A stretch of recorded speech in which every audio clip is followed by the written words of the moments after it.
The movie opens with a highly stressed single mother named Jess, who is frantically cleaning up spilled paint in her house. She is completely overwhelmed and exhausted from raising her autistic son Tommy, who requires constant care and attention. Later that morning, Jess arrives at a local harbor in Florida. Her friend Greg has invited her on a relaxing day-long sailing trip on his luxury yacht named the Triangle.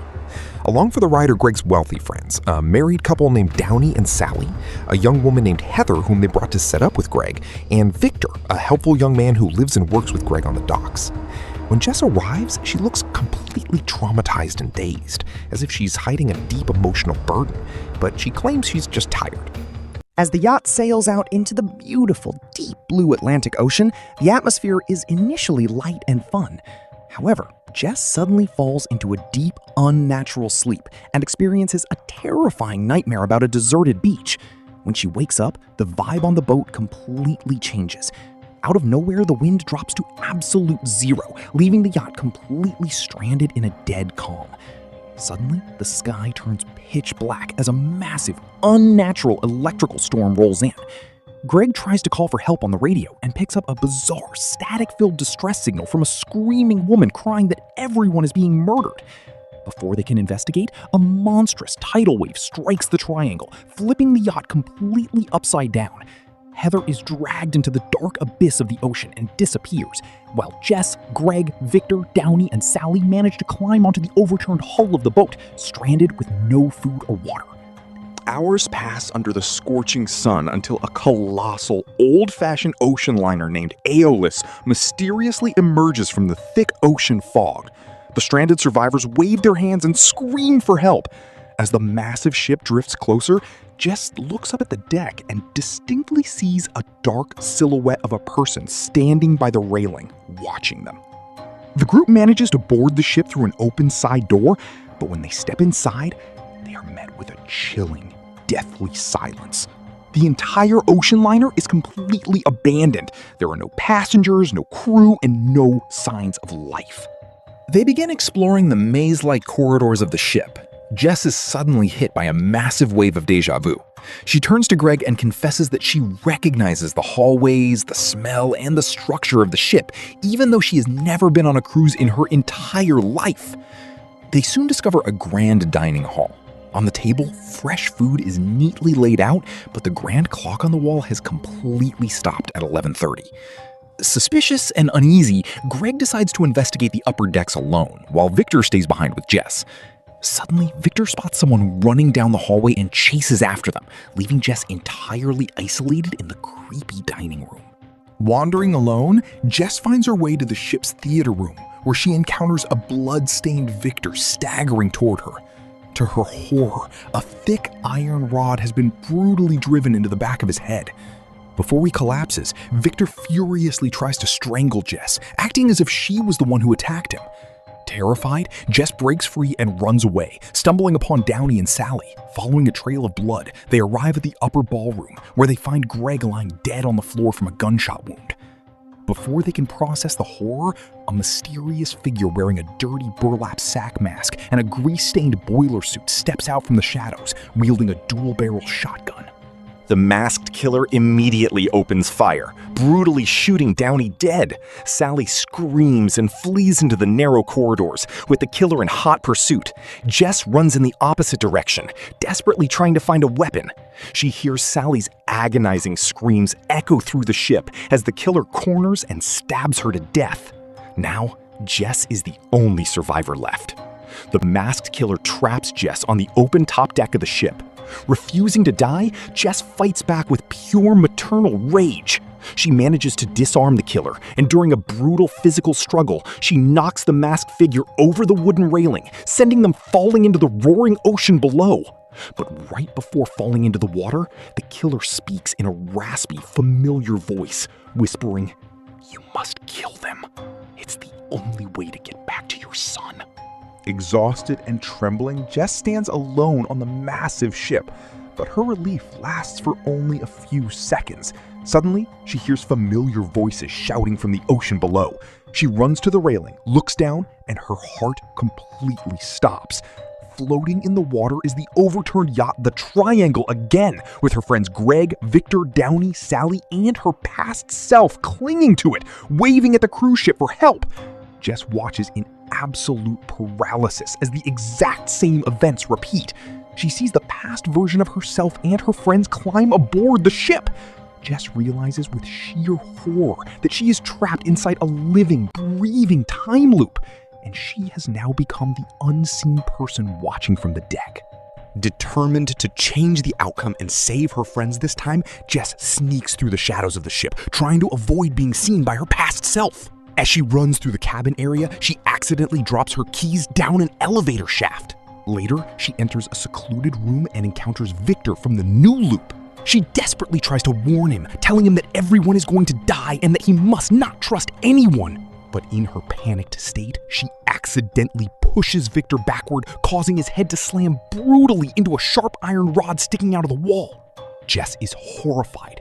She realizes that she didn't mean to hurt him, but she is the one who caused the exact wound she saw on Victor in the previous loop. Realizing she cannot prevent the timeline from unfolding, Jess goes to the upper decks to find a place to hide. She stumbles into a secluded courtyard on the ship and witnesses a sight so macabre it defies human logic. On the floor lies a massive, decaying mountain of hundreds of identical dead bodies of her friend Sally. Next to them is a pile of hundreds of the exact same silver lockets that Jess wears around her neck. Jess gasps for air, understanding the terrifying scope of her prison. This loop hasn't just happened twice or thrice, it has successfully repeated hundreds of times. Every single time, Sally dies in the exact same spot, and every single time, Jess fails to break the cycle. Jess spies on the current loop from a ventilation shaft. She watches the masked killer from the ongoing loop hunt down Downey and Sally. But as she observes closely, she notices something even more shocking. The current masked killer is not her. It is actually another version of Jess from a third parallel loop. This version of Jess is viciously stabbing Sally to death. Jess realizes that there are actually 3 distinct versions of her running around the ship at different stages of the loop. The third Jess believes that the only way to reset the ship, force it back to port, and see her son Tommy alive again is to slaughter every single passenger so the yacht can reset and bring a new batch. Acceptance finally washes over Jess. She understands that she cannot be a savior. She has to become the monster to escape. She waits until the third version of Jess is knocked off the ship by the past Jess. Once that loop resets and a fresh batch of her friends arrives on the ship, Jess takes active control of the slaughter. She puts on the heavy canvas boiler suit, pulls the burlap sack mask over her face, and picks up the dual-barrel shotgun.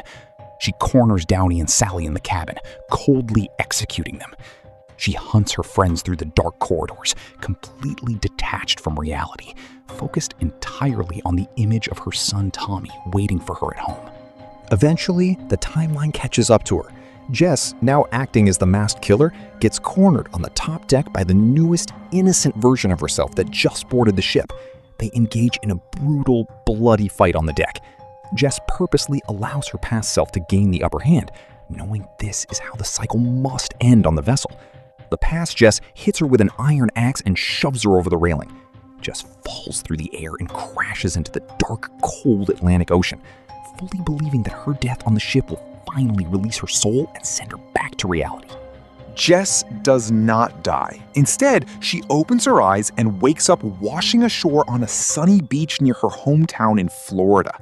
Believing the nightmare is finally over and that she has successfully broken the curse of Aeolus, she hitches a ride and rushes back to her suburban home.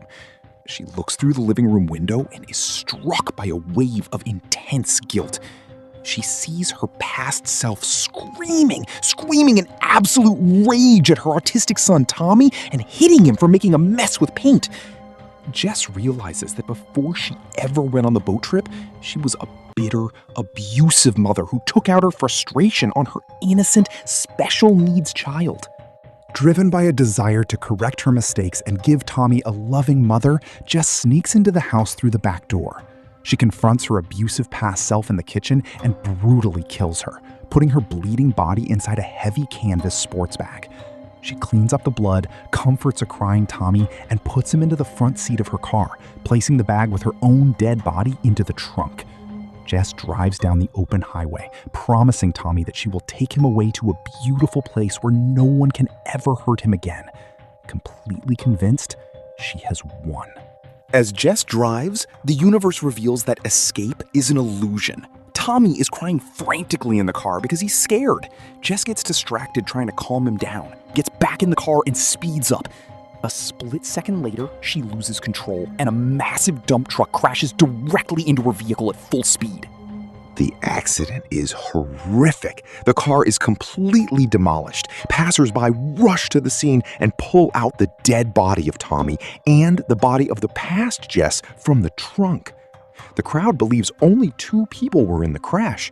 However, the real future Jess is standing a few feet away from the wreckage, completely unhurt and invisible to the crowd.